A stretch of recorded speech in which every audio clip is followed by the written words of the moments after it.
So the two big things with your resume are getting through ATS and looking aesthetic for the readers, for the recruiters and hiring managers that are going to be looking at your resume. So we came up with these 6 hot tips just to make sure that your resume is doing those two things.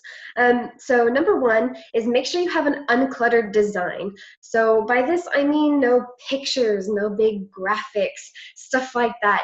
When you're looking at it, you want it to look clean and professional. When there's just a bunch of extra stuff, it doesn't look nice. And it makes me personally not even want to read it. So keep it clear of all of that extra stuff. Number two is ditch the objective. Objectives are so outdated. You want to make sure that you're using an executive professional summary on your resume. It gives you a lot more information and a way to tell recruiters a bit more about yourself, and you can cater directly to the position you're applying for within your personal professional summary. So that's definitely a lot better than a personal statement or an objective, anything like that. Number three, you're going to want to quantify your accomplishments. And I know, again, we say this all the time, is metrics, metrics, metrics, but they are seriously so important on your resume because it just gives that wow factor. It's easy to look at and say, wow, that is awesome.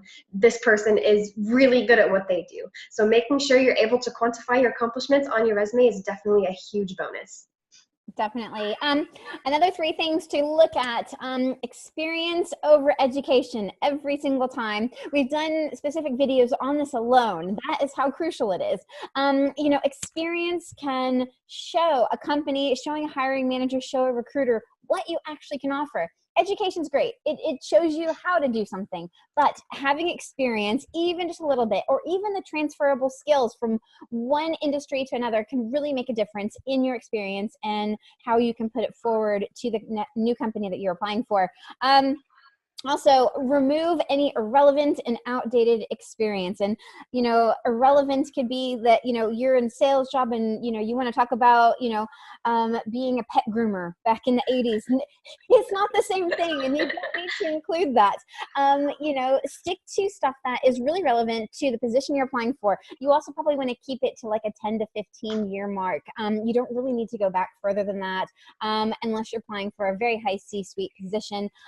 Usually with those, you kind of have, that's like 30, 35 plus years, and you include everything. Those are a little bit different. But on typical resumes, 10 to 15 years is great. Keep out the irrelevant information. Just tell them what they want to know about, with regards to your accomplishments, what you can do with their company. Show those transferable skills. It works great. Any other relevant experience would be things like hobbies. We don't need to know about them. If you're a coach of a little league, we don't need to know about it either. Think of things that you include on your resume. Is this something that is going to get you hired? Are they going to be like, oh my gosh, they were a coach of Little League, or oh my gosh, they groomed pets back in 1987. Get them in for an interview now.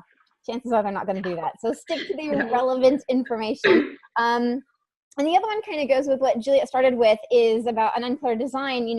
Avoid embedded tables, graphics, symbols, charts, things like that, because not only is it confusing, it breaks up flow, but it also will totally skew ATS results.